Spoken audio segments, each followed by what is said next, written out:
Okay, I want to point out that I am not doing anything that's like weird or out of the ordinary from what I would normally do before I go to bed. But whatever it is I'm doing or not doing, I gotta stop because I keep getting like these really crazy dreams. First on like Sunday night and now like last night. Okay, so I know it sounds, I know it's a dream, so obviously don't take it at face value. But this one was like so like bizarre. Like it first starts off with like my mom. Funny how it happened the last time I had a dream of this. My mom tells me, so yeah, you and your family are going to be participating in a battle, right?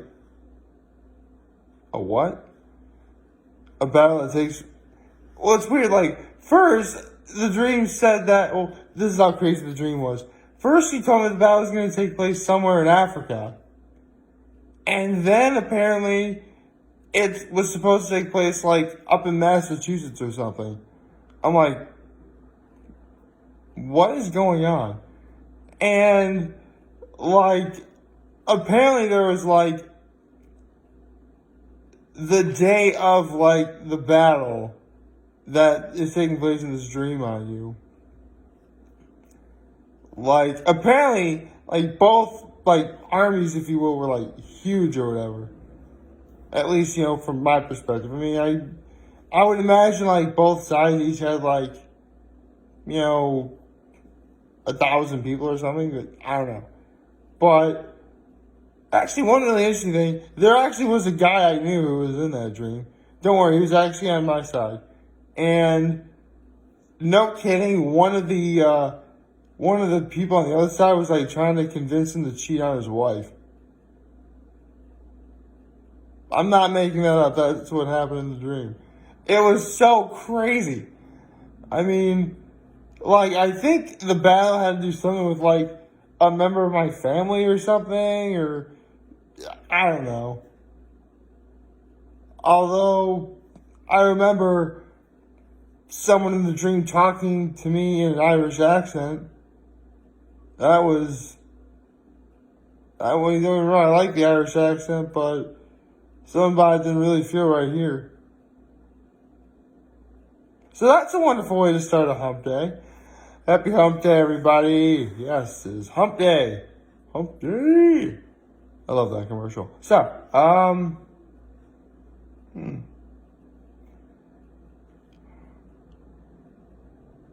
nothing really particularly happened yesterday. It was pretty quiet. The weather's actually getting kind of nice. It really has been.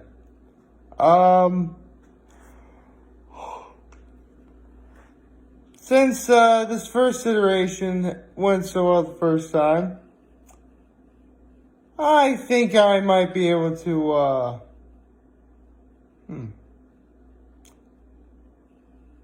why not? Let's do the Mom Food Chronicles for you. Let's do the Mom Food Chronicles story. Yeah, we're doing the Mom Food Chronicles story. Anyway, I just said that like if I was like on a stage performing stand up, I would say it like that, and like the entire audience would be like, woo! Yeah. No, it's not really.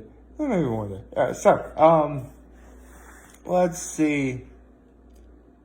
What would be a really good mom food story for you?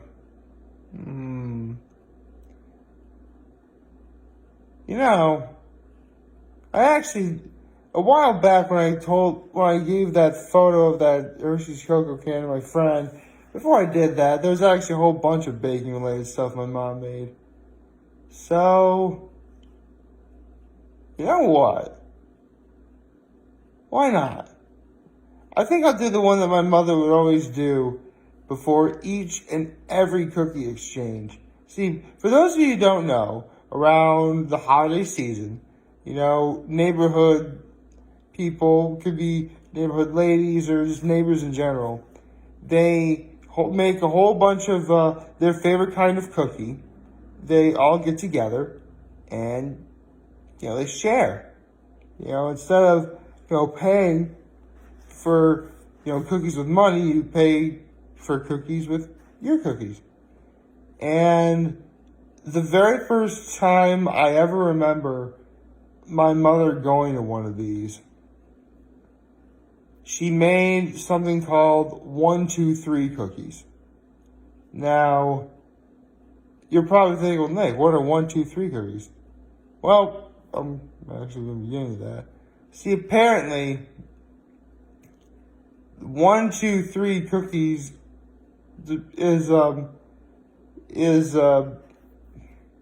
name of 1, 2, 3 cookies is derived from a cookie that's really in the form of a bar, but cookies can be in the form of bars, why not? And it has 3 layers to it.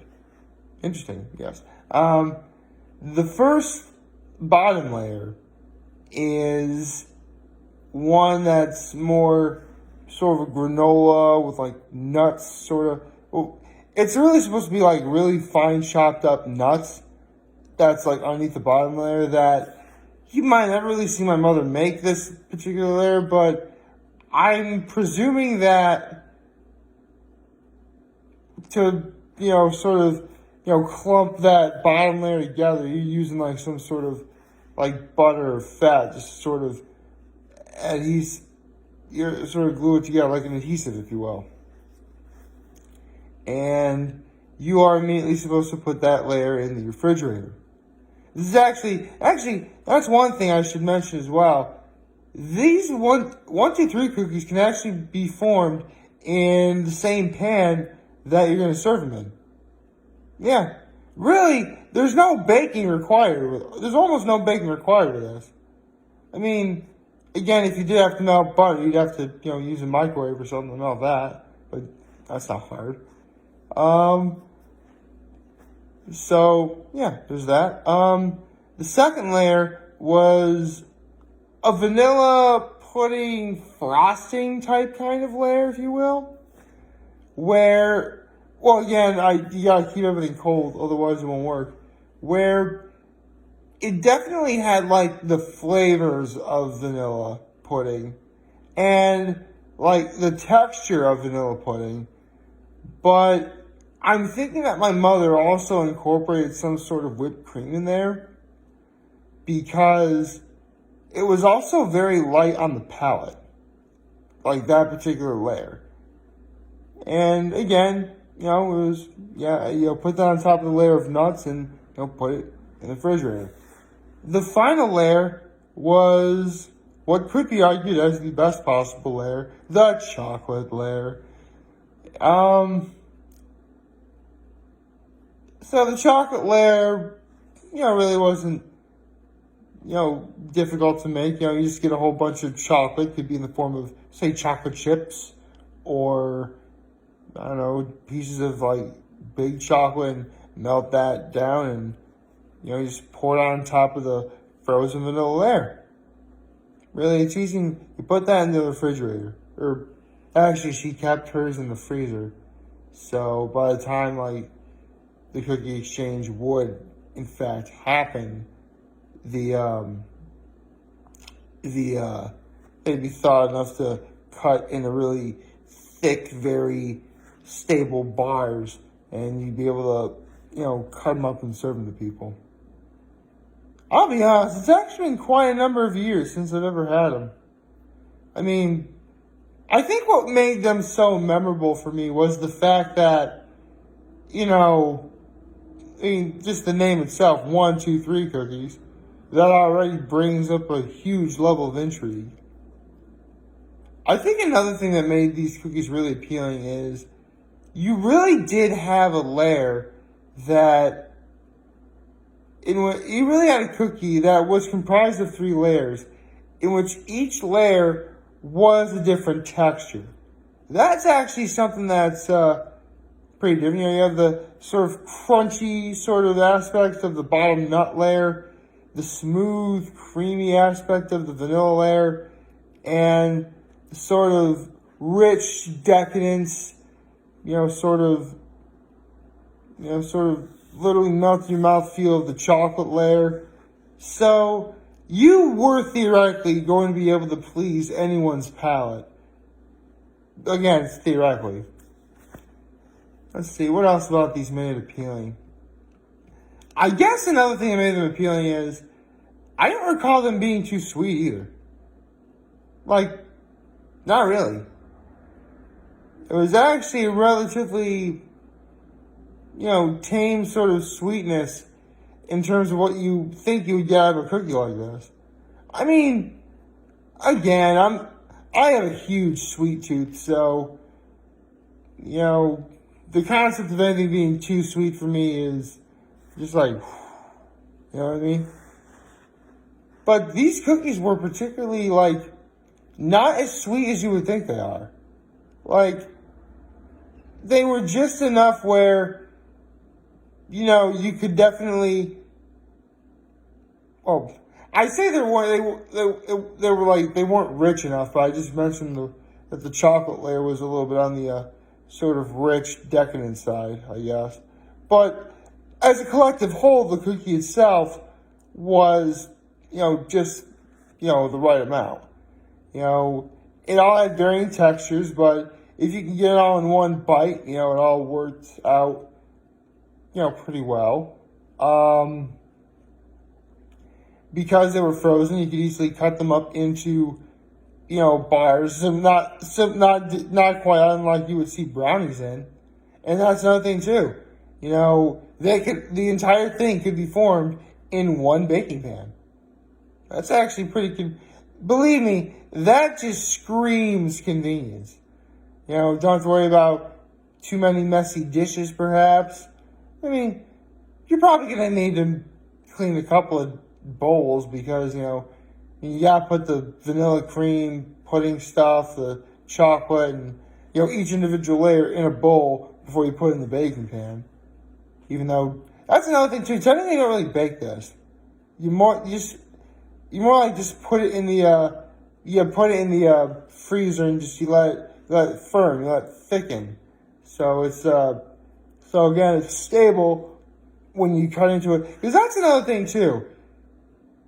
These cookies are definitely meant to be eaten either cold or very close to room temperature. Because, again, a layer of nuts that are barely held together, a vanilla cream layer and a chocolate layer, if you put that all together, it's going to be a huge mess. It is. You will be needing napkins if you were eating this not cold. Luckily, though, my mom figured out right away that they have to be cold in order to have them. But, even if it's cold, it doesn't mean you can't have it with milk. Yeah, that's another thing for me. I gotta have milk with cookies. I do. Something about, milk and cookies. I mean, yeah, for starters, it does take me back to my childhood, for sure. But, more importantly, the flavors and textures you get with eating milk and cookies, oh, man, there is nothing better. I mean, and the best part is, the cookie can be any kind of cookie. I mean, again, I said that mom food can be something. You know what? I'll say, why not? I said that mom food could be anything that, you grew up with, that your mom made, or maybe your dad made you, or grandparents, some sort of guardian, maybe a sibling perhaps. And, you know what? My mom made a whole lot of baking-related stuff, so you can definitely expect more of those episodes going forward, or these sorts of videos going forward. So, yeah, you can look forward to that. Actually, let me try something for a second. There we go. Okay. The back of my computer screen was my screensaver. I guess you probably tell.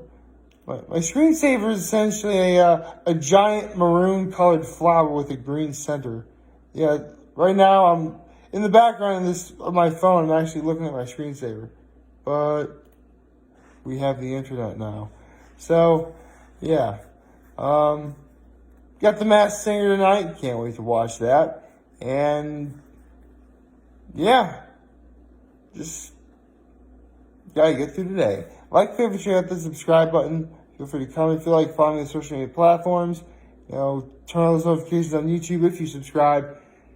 I'm very humble. I made this video for all you guys watching. Enjoy for them. Hopefully you have a wonderful, wonderful hump day. And remember, if you guys want to talk or chat with me here, to lend an ear, I'll always have your back. Take care and make good choices. See ya.